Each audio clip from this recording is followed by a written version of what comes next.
Picture this. Cold ash falls like gray snow over a city that was laughing only hours ago.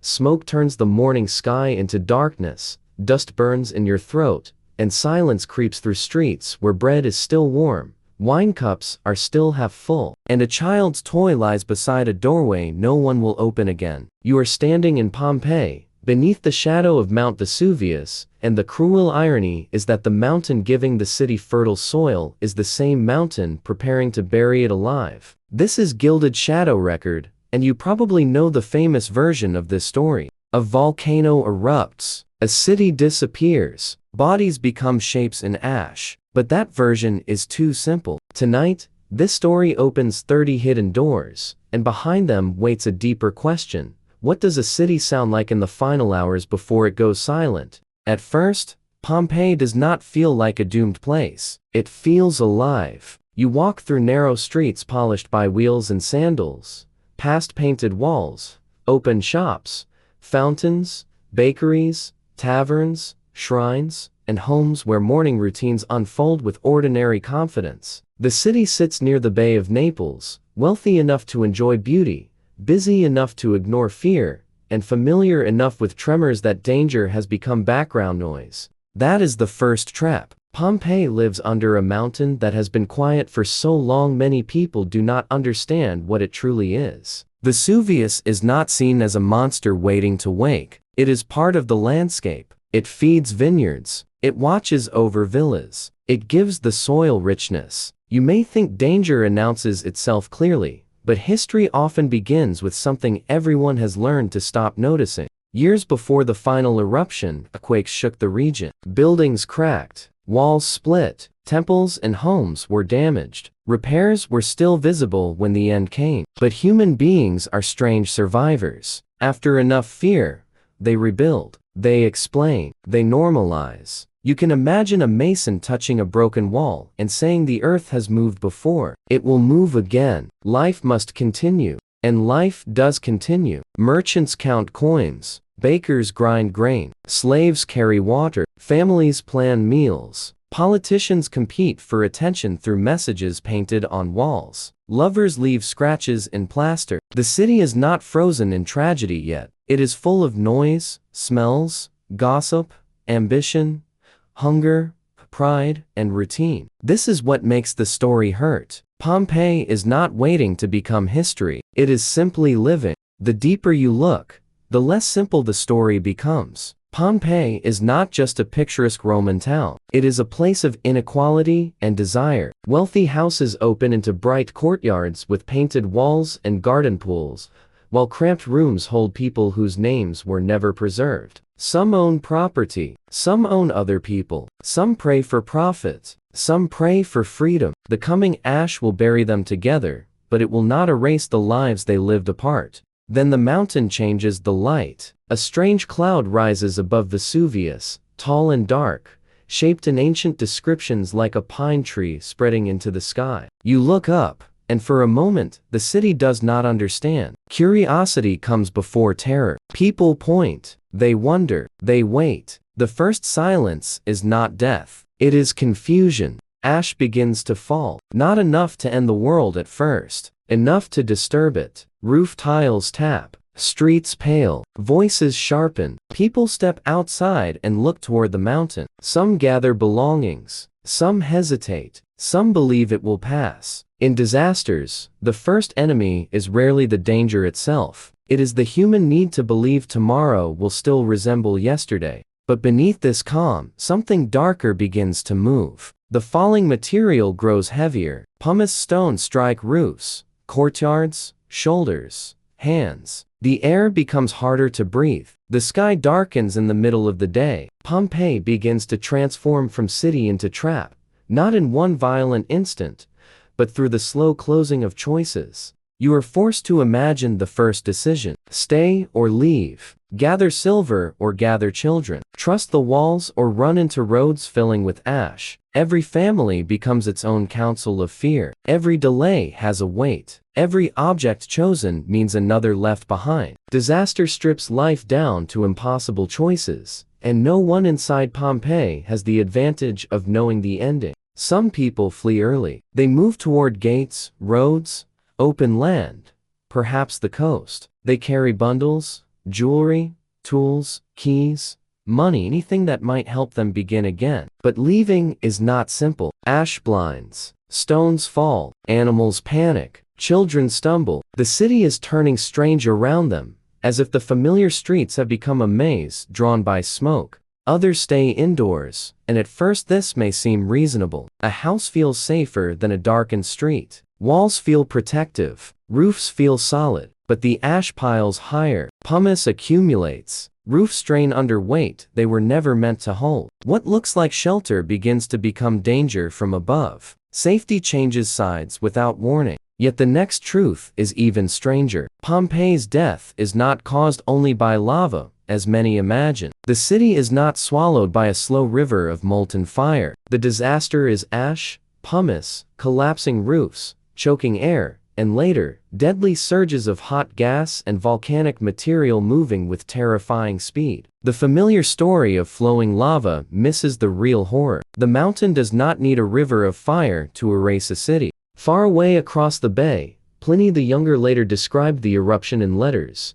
giving the world one of its most important ancient accounts of volcanic disaster. His uncle, Pliny the Elder, commander of a Roman fleet, moved toward the danger and died near the coast. The record survives, but it is not complete. Pompeii's victims left no final diary of the last breath. Much of what we know comes from ruins, archaeology, and the silence between them. Here, Gilded Shadow Record asks you to listen to what the ruins cannot say directly. Imagine the baker whose oven is still prepared, the shopkeeper who closes a chest, the parent who wraps cloth around a child's face, the enslaved person who may have been ordered to stay when others fled, the wealthy person who takes gold, the poor person who takes nothing because there is nothing to take. If this journey is pulling you into the final hours of a city that did not know it was becoming immortal, leave a like as a quiet mark in the ash, because what comes next is not just destruction, it is the moment ordinary life begins to lose its voice. The eruption continues through the day and into the night. Darkness becomes physical. Lamps burn inside houses while ash falls outside like a second world descending from the sky. The streets fill. Doorways clog. People move with cloth over their mouths. Some stumble through courtyards. Some climb over debris. The city's sounds change from trade and laughter to coughing, shouting, praying, and footsteps scraping through gray drifts. Then comes the emotional betrayal of time. Night should bring rest. Instead, it deepens fear. The mountain does not stop. The weight above grows. The air worsens. Roofs collapse in places, crushing those who trusted their homes. People who waited too long must now decide whether to run into a world they can barely see. Survival becomes a race against a sky that is falling piece by piece. What happens next changes everything. The eruption shifts from falling ash to waves of destruction that move down the slopes. Pyroclastic surges, hot, fast, and deadly, reach nearby areas and eventually Pompeii. These are not slow dangers. They are moments with no negotiation. Heat, gas, and volcanic debris move like a dark breath from the mountain, and the city that has endured hours of terror is suddenly facing something final. In Herculaneum, closer to the coast and buried differently, many people die in sudden intense heat near the shoreline. In Pompeii, victims are found in streets, houses, gardens, and rooms, their final positions preserved by the ash that later hardened around them. The details differ from place to place, but the truth is the same. Vesuvius does not destroy one city in one way. It writes several kinds of death across the landscape. And this is where the familiar version starts to break. Those famous human shapes are not bodies turned into stone. They are voids left in hardened ash where bodies decomposed long after the eruption. In the 19th century, archaeologists poured plaster into those spaces, revealing final gestures. A bent arm, a covered face, a curled body. The people were gone, but the shape of their last moment remained. That is why Pompeii feels different from many ancient disasters. It does not only show you ruins, it shows interruption, bread in ovens, political graffiti, wall paintings, tools, jewelry, cooking pots, a dog's chain, a room left in motion. The city becomes a stopped clock, and every object whispers the same devastating truth. They expected more time. The ash that kills also preserves. This is the second cruel irony. Without the eruption, Pompeii might have faded like countless ancient towns, rebuilt, plundered, renamed, forgotten in layers of later life. Instead, catastrophe seals it. Death becomes preservation. Silence becomes evidence. The mountain destroys Pompeii and makes it unforgettable. For centuries, the buried city sleeps beneath earth, memory, and rumor. People build above it without fully understanding what lies below. Ancient voices fade. Rome changes. Empires rise and fall. Languages shift. And under the ground, Pompeii waits, holding its streets, walls, and final gestures in darkness like a sealed archive no one has opened. When rediscovery and excavation begin in the modern era, the city returns not as legend, but as confrontation. Workers uncover walls, paintings, bodies, shops, and streets. The past does not appear as a clean museum. It appears as a wound. Every room raises questions. Who lived here? Who ran? Who stayed? Who had a choice? Who did not? The deeper archaeologists dig, the more human Pompeii becomes. Not just Roman, not just tragic. Human. They find election notices, jokes, advertisements, religious images, erotic art, food remains, medical tools, and signs of daily labor. Pompeii refuses to be only a disaster site. It insists on being a city of appetites, mistakes, faith, business, beauty, cruelty, and love. This is the secret power of Pompeii for you as a viewer. It collapses the distance between ancient and modern life. The people were not symbols. They worried about money. They decorated their homes. They complained. They prayed. They laughed. They wanted status. They made plans. They ignored warnings. They misread danger. Their world feels far away until suddenly it does not. Then comes the question no excavation can fully answer. Why did some stay? Were they too poor to leave? Too loyal to property? Too frightened? Too confident? Too late?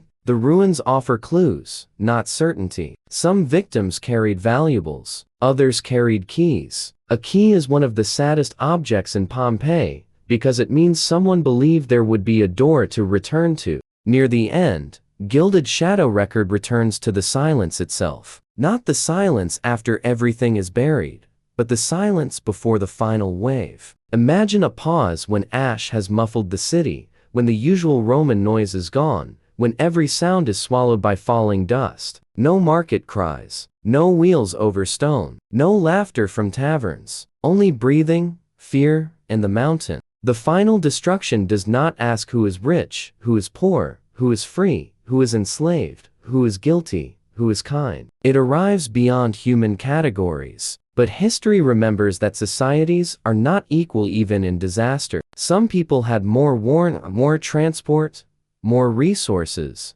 more freedom to flee. The ash covers everyone, but life before the ash was never the same for all. And after the silence, the world continues. Rome continues. Trade continues. Other cities wake the next morning under ordinary skies. That is another painful truth. For the people of Pompeii, everything ends. For the empire, the disaster becomes one event among many. History often moves on with brutal speed, while individual worlds vanish completely. Yet Pompeii does not remain vanished. It returns as a warning carved in ash. Scientists study it to understand volcanic danger. Historians study it to understand Roman life. Artists and storytellers return to it because it preserves the exact moment when the ordinary became eternal. The city speaks because it was silenced. So when you imagine Pompeii, do not begin with ruins. Begin with mourning. Begin with bread,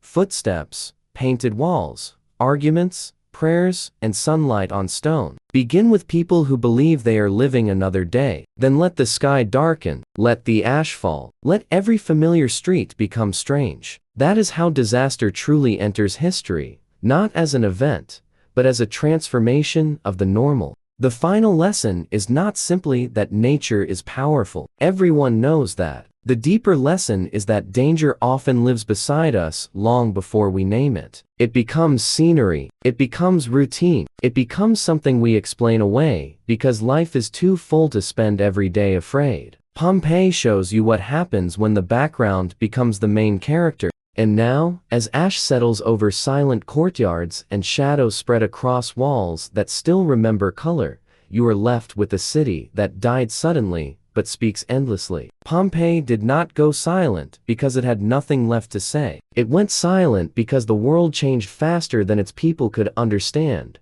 and the past still echoes today whenever danger stands in plain sight, and we tell ourselves there is still time.